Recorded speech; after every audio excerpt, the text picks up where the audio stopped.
Pernahkah bapak-bapak atau ibu-ibu mempercayai sebuah berita yang ternyata adalah sebuah berita hoax?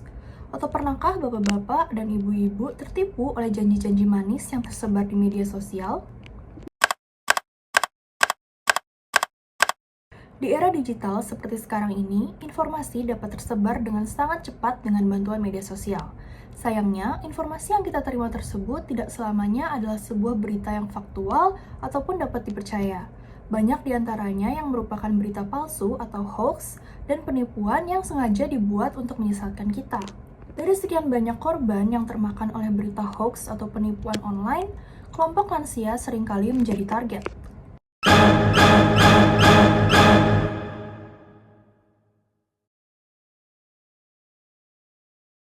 Selamat datang di podcast Ahpo, Anti Hoax dan Penipuan Online. Di episode kali ini, kita akan sama-sama mengungkap fakta di balik berita-berita hoax dan melindungi bapak-bapak serta ibu-ibu semuanya dari segala bentuk penipuan online.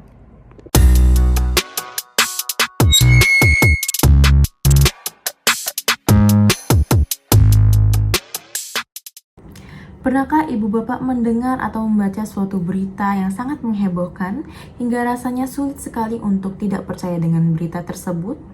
Namun pertanyaannya, apakah berita tersebut benar atau tidak? Mari kita mulai dengan suatu contoh berita yang sempat tersebar pada masa pandemi, yaitu mengenai vaksin COVID-19. Nah, pada masa pandemi tersebut, ada suatu berita yang membuat kepanikan massal dan geger di masyarakat.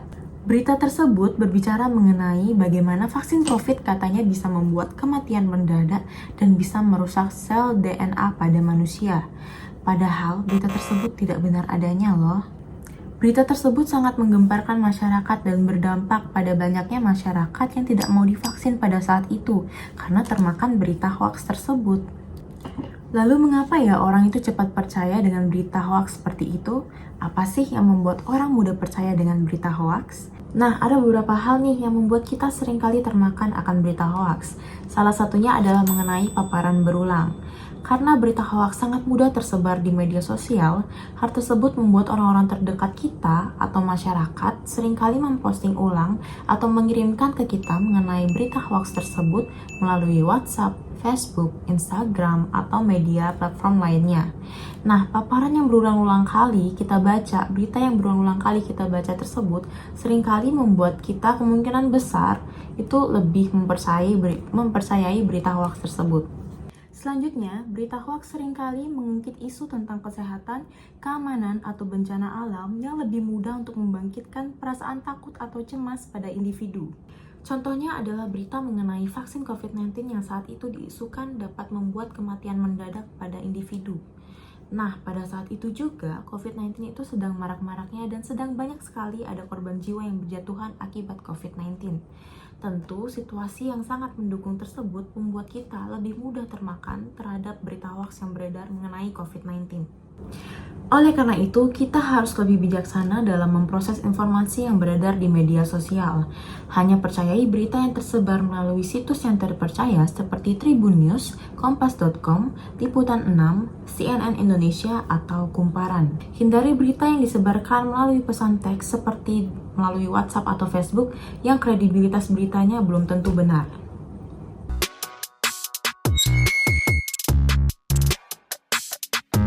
Media sosial telah menjadi tempat yang sering digunakan oleh para penipu.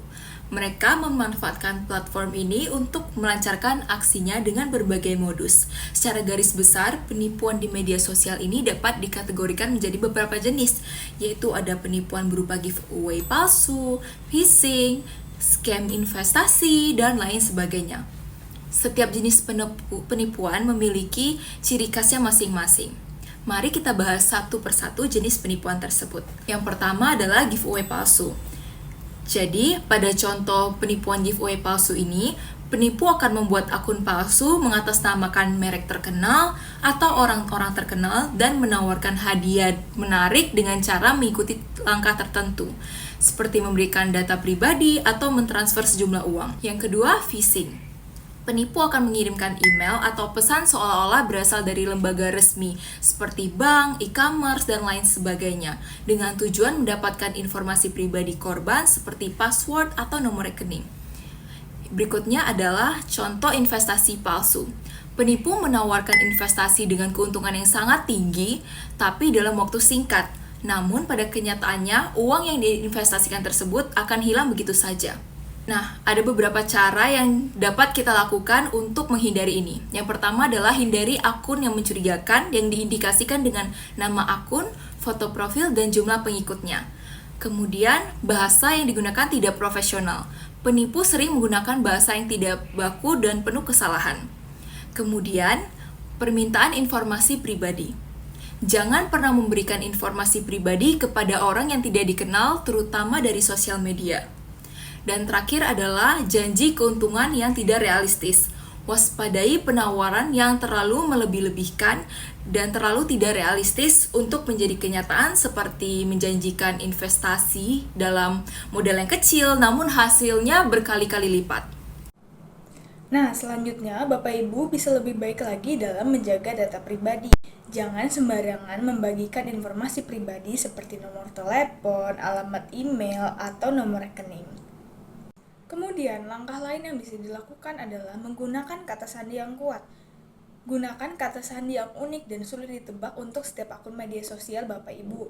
Dan jangan lupa, tuliskan kata sandi tersebut di notes HP Bapak Ibu ya. Bapak Ibu tahu, salah satu cara yang paling efektif untuk terhindar dari penipuan di media sosial adalah dengan cara menjadi pengguna media sosial yang cerdas. Jangan mudah terpancing emosi dan rasa penasaran. Selalu berpikir kritis sebelum melakukan sesuatu. Misalnya, sebelum membagikan suatu informasi, tanyakan pada diri sendiri, apakah sumber berita ini terpercaya? Apakah ada bukti yang mendukung klaim ini? Selain itu, jangan lupa untuk selalu memperbaharui informasi tentang modus operandi penipuan terbaru. Ikuti berita terkini, bergabung dengan komunitas anti-hoax, dan jangan ragu untuk bertanya kepada orang yang lebih berpengalaman.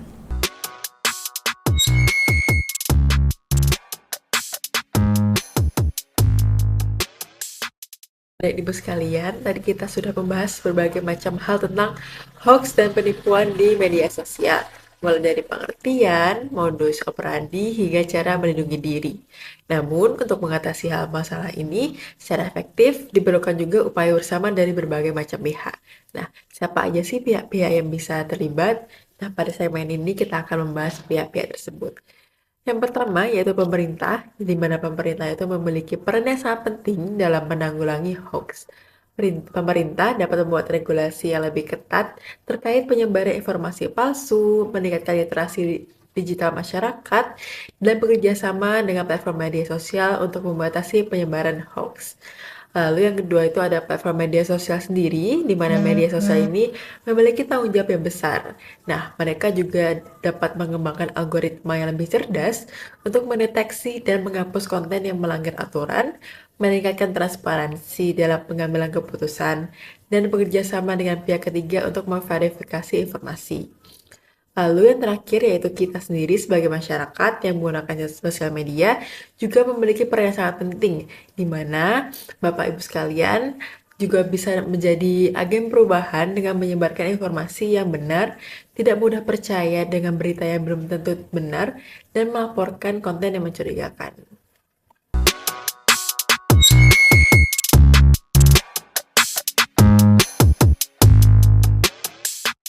Nah, Bapak-Bapak dan Ibu-Ibu, video terakhir tadi sekaligus menutup episode kita pada hari ini. Semoga pembahasan kita mengenai berita hoax dan penipuan online dapat membantu kita semua untuk lebih kritis dalam memilah informasi, sehingga dapat terhindar dari berita hoax dan segala bentuk penipuan online. Jangan mudah percaya pada berita yang belum terbukti kebenarannya. Sampai jumpa di episode selanjutnya.